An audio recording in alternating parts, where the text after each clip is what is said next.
Pengadilan Negeri Cirebon kembali menggelar sidang peninjauan kembali (PK) terkait kasus Sudirman, terpidana dalam kasus Vina Cirebon, pada Jumat, tanggal 4 Oktober tahun 2024.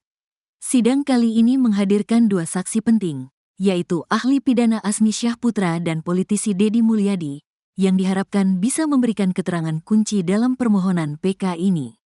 Azmi Syahputra, ahli pidana yang juga menjabat sebagai Dekan Fakultas Hukum Universitas Trisakti, memberikan keterangan sebagai saksi ahli. Dalam sidang tersebut, Azmi menyampaikan bahwa sebuah sidang yang telah memiliki kekuatan hukum tetap, inkrah, dapat dinyatakan tidak sah apabila ditemukan pelanggaran prosedur hukum.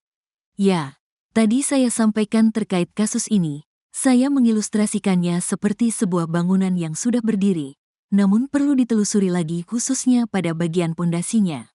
Segala hal yang berkaitan dengan sistem peradilan pidana, mulai dari kepolisian, kejaksaan hingga putusan pengadilan, harus dibongkar untuk melihat apakah ada pelanggaran hukum acara, ujar Azmi saat diwawancarai selepas sidang, Jumat, tanggal 4 Oktober tahun 2024.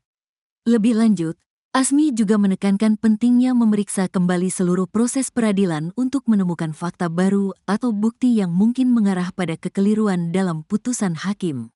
Ia menekankan bahwa jika ada intimidasi atau seseorang tidak mendapatkan haknya untuk memperoleh bantuan hukum, maka proses penyidikan dapat dinyatakan tidak sah. Penyidikan yang didasarkan pada intimidasi atau tanpa bantuan hukum, maka penyidikan itu menjadi tidak sah. Jika kemudian hasil penyidikan ini digunakan dalam dakwaan dan diambil oleh hakim dalam pertimbangan putusan, maka ini bisa disebut sebagai peradilan sesat, ucapnya. Sementara itu, Jutek Bongso, anggota tim kuasa hukum Sudirman, berharap sidang kemarin bisa menjadi puncak dari seluruh proses PK yang diajukan kliennya. Hari ini kita menghadirkan saksi ahli, diharapkan ini menjadi final dari semua proses PK, ujar Jutek sebelum sidang. Politisi Deddy Mulyadi turut dipanggil sebagai saksi karena dianggap memiliki informasi penting terkait kasus ini. Menurut Jutek, Deddy memiliki peran besar dalam menelusuri kasus Sudirman sejak awal, termasuk dalam isu terkait saksi lain yang menjadi perhatian dalam perkara ini.